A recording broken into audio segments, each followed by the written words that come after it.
Barangay Tagumpay, still in Nauhan, is another case of flood control. Sa taong 2023 at 2024, halos abot kamay na ng mga taga-barangay Tagumpay ang tagumpay na layunin nitong maging ligtas sa mga pagbaha dahil sa halos 2.55 billion piso na pondong nilaan dito. Binubuo ito ng 10 proyekto sa paggawa ng road dike sa mag-asawang Tubig at Bukayaw River. Sa ulat ng gobernador na bineripika ng aking mga staff, ang mga bahagi ng bilyones na proyektong ito, 2 beses na pong nasira ngayong taon. Ang pinakamalala nitong nakaraang bagyong Emong. Sa mga larawan o video nakuha ng aming team, kapansin-pansin nga naman na imbes na graba, buhangin at simento, buhangin ang laman ng structure na ito. Kaya naman, ayon din sa mga residente, sa sandaling magkabutas, mabilis na pumapasok ang tubig at kinakain ang ilalim. Sa aming pag-iimbestiga, hindi rin daw di umano masusunod o nasusunod ang dapat na lalim ng pagbabaon ng mga sheet piles na magiging suporta ng buong road dike. Isa pa sa nakita namin, ang Barangay Inarawan na dumanas rin ng pagguho ng bahagi ng river dike. Sa aming pagsisiyasat, isa ang barangay na ito sa pinakamaraming buhos ng proyekto noong 2023 at 2024. Tumabo po ito ng 1.764 billion piso para sa construction ng road dike sa kahabaan ng mag-asawang Tubig. Sa lahat ng proyektong nilaan sa Barangay Inarawan, tanging ang SunWest Incorporated ang nakakopo ng mga proyekto. Ito ang kontraktor na una na nating narinig sa ulat ng Pangulo bilang pang-8 sa mga kontratistang nakakuha ng pinakamarami at pinakamalaking kontrata sa flood control. Mr. President, sinuyod din namin ang ilang pang-barangay na binuhusan ng pondo, ngunit hindi pa rin nakaligtas sa daluyong ng pagbaha dahil sa karamihan ay substandard, gumuho at hindi napanindigan ang pagiging flood control structure. Ilan sa mga ito ang mga sumusunod na ipapakita natin.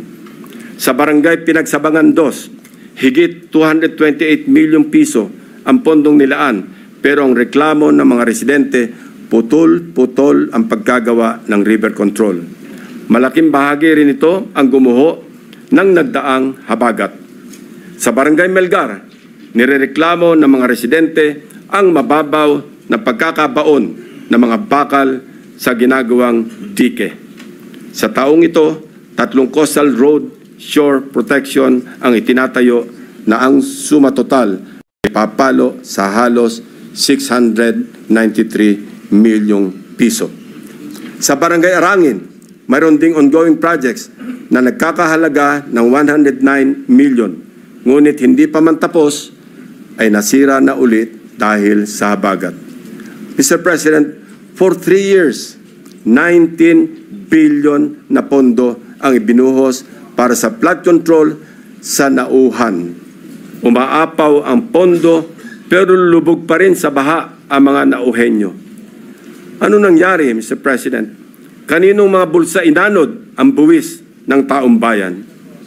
Kung sa Oriental Mindoro gumuguho ang mga proyekto, mamaya po, Mr. President, ipapakita namin ang mga lugar naman na walang makikitang gumuguho. Hindi dahil sa matitibay ang paggagawa, kundi dahil hindi talaga maaaring gumuho ang guni-guni o ghost projects. Mr. President, sa Kalapit Barangay, sa Barangay Apitong, isa sa mga proyektong matyagang hinanap ng aking team ay ang construction of road dike along mag-asawang Tubig River, Sitio Dique, Barangay Apitong, Section, Nauhan, Oriental, Mindoro, na na-award sa Elite General Contractor and Development Corporation. Ang halaga ng kontrata, 192.99 million pesos. Ayon sa dokumentong ito, mula sa DPWH website, completed na po ito. Ngunit, ng puntahan ng aking team, wala po silang nakitang proyekto sa Sitio Dique.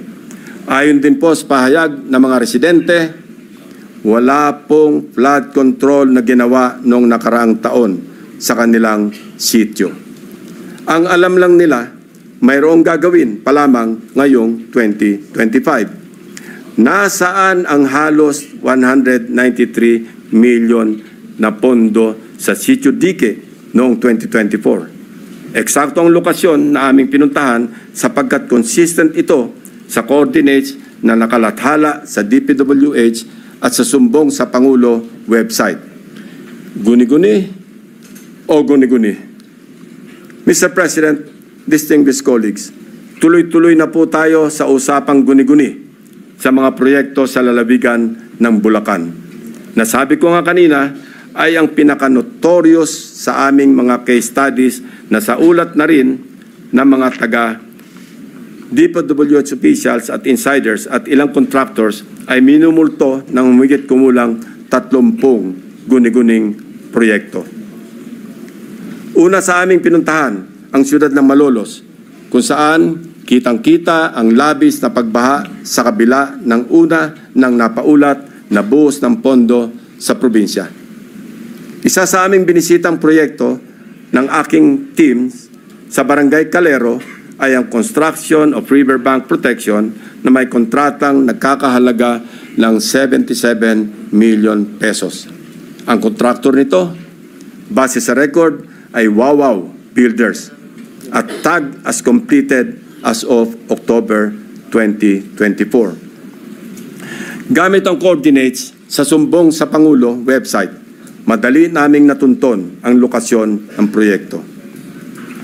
Inabutan po namin ang flood control structure na ayon sa mga residente ay sinimulang gawin ngayong taon, 2025 lamang.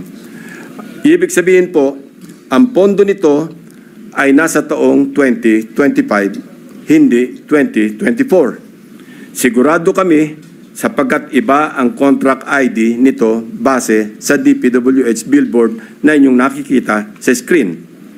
Kinumpirma din po ng mga residente na walang flood control project na ginawa sa lugar noong 2024. Ang malaking tanong, ano ang riverbank protection structure na pinondohan at sinasabing completed dito?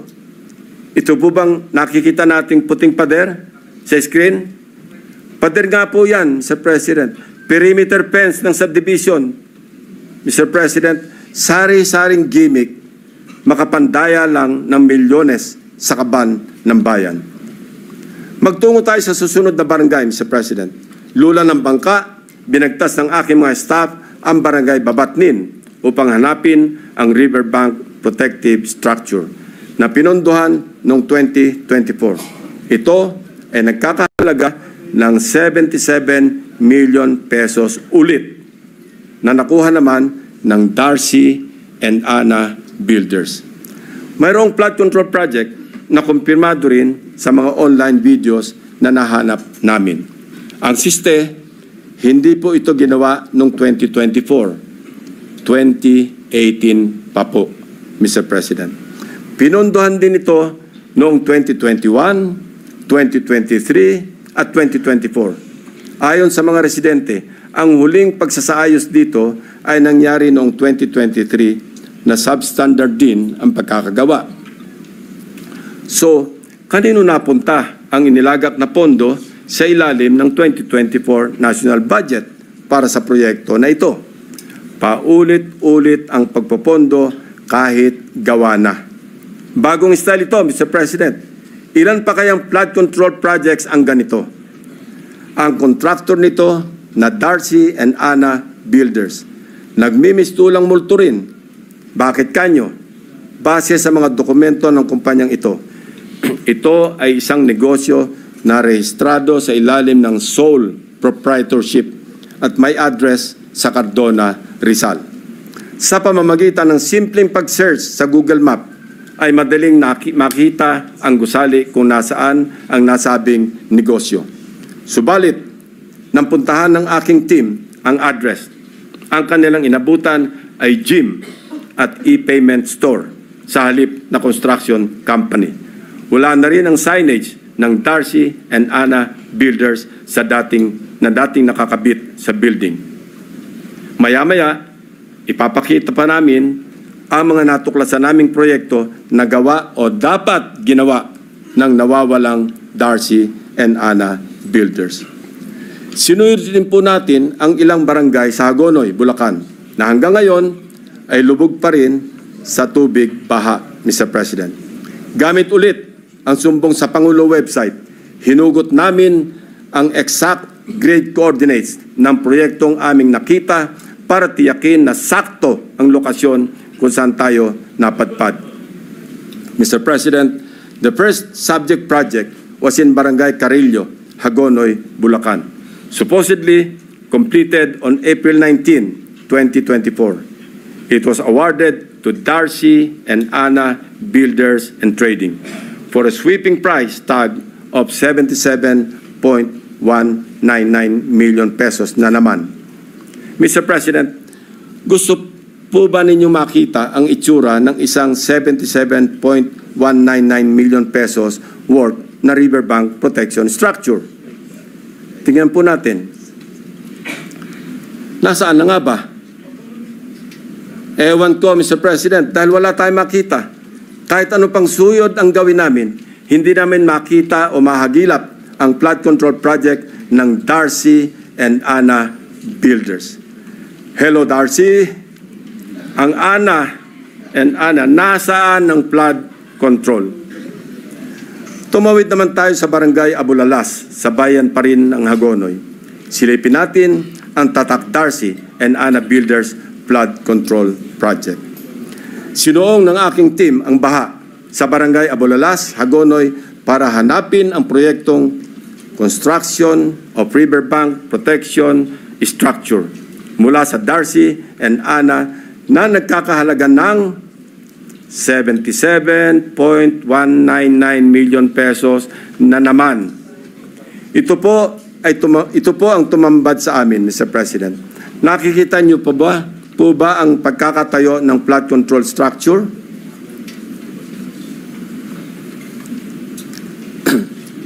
Hindi niyo po talaga makikita, my dear colleagues. Guni-guni lang kasi ang flood control structure o riverbank protection kung saan dapat nakatayo ang Darcy and Ana project. Iba rin ang kaso sa Barangay Iba. Tinungo namin ang proyekto Riverbank Protection Structure sa Barangay Iba ng Wawaw Builders na natapos na dapat noong Oktubre 2024. Ang presyo ng proyekto, 77.199 million pesos na naman. Pagdating ng aming team sa exact coordinates, mayroong kasalukuyang tinatayong istruktura. Ang bonus, may kasama pang pumping station. Pero ang ginagawang proyekto, hindi ang Wawa project. Sa mismong lokasyon kung saan dapat nakatayo ang Wawa Riverbank Protection, ang nakabalandrang contract ID ay ang ongoing project ng isang First Star Builders Contractors para sa flood mitigation structure with pumping station and floodgate na ang presyo ay papalo sa 92.54 million pesos. Mr. President, nawawala ang Wawa project at mukhang gusto pang pagtakpan ang ghost project na ito, kaya nagmamadaling magtayo ng bagong struktura sa eksaktong project location kung saan dapat matagal lang may flood control. Wawaw ang binisita, First Star ang dinatnan. Wawaw ang hinanap, First Star ang natagpuan. Mukhang ang modus na ito tatapalan ang ghost project ng ibang proyekto. At ang masama, na walang parang bula ang milyong-milyong gastos mula na naman sa taong bayan.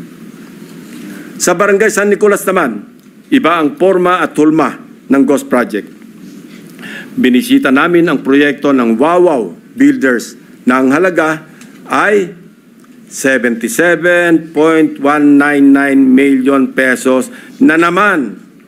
Ang nasabing proyekto, sinumulan daw noong Pebrero at natapos noong Disyembre 2023. Pero sa aming pagsisiyasat, 2017 pa lamang ay mayroon ng flood control sa lokasyong tinuro kung nasaan ang Wawaw project. Makikita rin sa historical imagery ng lugar na walang nabago simula pa noong 2017. So, anong tinayo ng Wawaw Builders noong 2023? Di wala. May guni-guni na naman sa barangay San Nicolas. Wow na wow ang Wawaw. Mr. President, makikita natin ang iisang pattern ng mga proyektong guni-guni ng Darcy and Ana at Wawaw Builders sa Barangay Carillo, Abulalas, Iba at San Nicolas, First Engineering District ng Bulacan. Pare-parehong contract price, 77.199 million pesos. Pare-parehong riverbank protection structure, pare-parehong guni-guni. Very distinctly ghost projects. Ang mga taong nasa likod ng scheme na ito or scam na ito ang dapat ipinangpupukpok sa pagbabaon ng mga seat piles. Hindi ito kababalagan, Mr. President. This is well orchestrated by an organized network of people who abuse their power. May isang grupo sa loob ng First District Engineering Office ng Bulacan na kilalang sindikato ng mga substandard at ghost projects. Ang kanilang modus, manghihiram ng lisensya sa mga suki nilang contractors. Gamit ang lisensya ng contractors, sila na ang mag-implement ng proyekto. O kung hindi man, magpoproseso ng mga dokumento para lumabas na completed na ang mga ghost projects. My office is willing and ready to provide the names of the members of this well-organized syndicate inside the Bulacan First District Engineering Office, including probable witnesses to testify against them if and when the appropriate authorities will open a formal investigation into these morally wicked schemes to defraud our people of their hard-earned taxpayers' money. For the information of the body, inikot at siniyasat din po namin ang ilang mga proyekto sa Kabikulan, Davao Peninsula, Western Visayas at Central Mindanao. Kasalukuyang ginagawa pa ang validation ng aming findings para sa mga susunod na investigasyon. Mr. President, my distinguished colleagues, we all heard President Marcos Jr. in his rare, exasperated, confrontational tone during his fourth SONA last July 28. Pinalakpakan natin siya ng malakas nang sabihin niya sa ating harap-harapan sa plenaryo ng Batasang Pambansa, mahiya naman kayo. And rightly so, since he also said in the same SONA that he witnessed firsthand how the floodgates of corruption have swung wide open in many areas he personally inspected. He saw defective flood control projects, obviously built with substandard materials or not built at all, wasting hundreds of billions of pesos in taxpayers' money, drifted away and down the drain. And all this, Mr. President, went straight to the pockets of the insatiably greedy, so vile, so greedy, and corrupt to the core politicians, DPWH officials, and contractors, conniving among themselves, unmindful of the lives lost and the properties destroyed, all for their lust for money. This humble representation just confirmed with sordid details what President Marcos announced in the launching of the Sumbong sa Pangulo website, which greatly helped us in tracking and monitoring the status of the non-existing but fully paid flood control projects. Mr. President, distinguished colleagues, we can do our part in leading the way under your leadership and the cooperation that each and every one of us in this august hall to set the example in good governance. We can start with an honest-to-goodness and fully transparent deliberation of the 2026 National Budget Measure that will truly represent the hopes and aspirations of our people for a better Philippines. Sa isang taon, wag naman sana nating marinig na mapagsabihan tayo na mga walang hiya kayo. Sa haba at lawak ng aming pagsisiyasat, may mga gustong magsalita at tumulong. District engineers na napipilitang ipa-implement ang mga binagsak na project sa kanilang distrito na hindi naman sila ang nagplano kaya hindi naisama sa National Expenditure Program. Subalit, dahil nagmula sa mga insertions ng mga tinaguriang funders sa Kongreso, mga contractors na kapit sa patalim dahil sa bulok na sistema ng talamak na lagayan, tali ang mga kamay dahil sa kanilang pakikisama na kasalalay ang kanilang hanap buhay. At higit sa lahat, mga taong bayan na nais ipaabot ang kanilang hinaing. Madami din sa mga nakausap namin ang handang pangalanan ang mga tiwaling opisyal ng gobyerno na tunay na nasa likod ng mga milagro sa flood control. Ang halos nagkakaisang tanong nila na mahirap kong saguting mag-isa. Sagot ba ninyo ang kaligtasan namin at sigurado bang tuloy-tuloy ang laban hanggang sa dulo o habang mainit lamang ang issue na ito? When few good officials or regretful men are willing to speak truth to power, they must be heard, they must be seen, they must be protected. The depth of corruption has become so overwhelming that it drowns us in our sad reality. More than flood control, what the Filipino people badly need to see is grid control. Thank you, Mr. President. Thank you, Senator Lacson. Mr. President,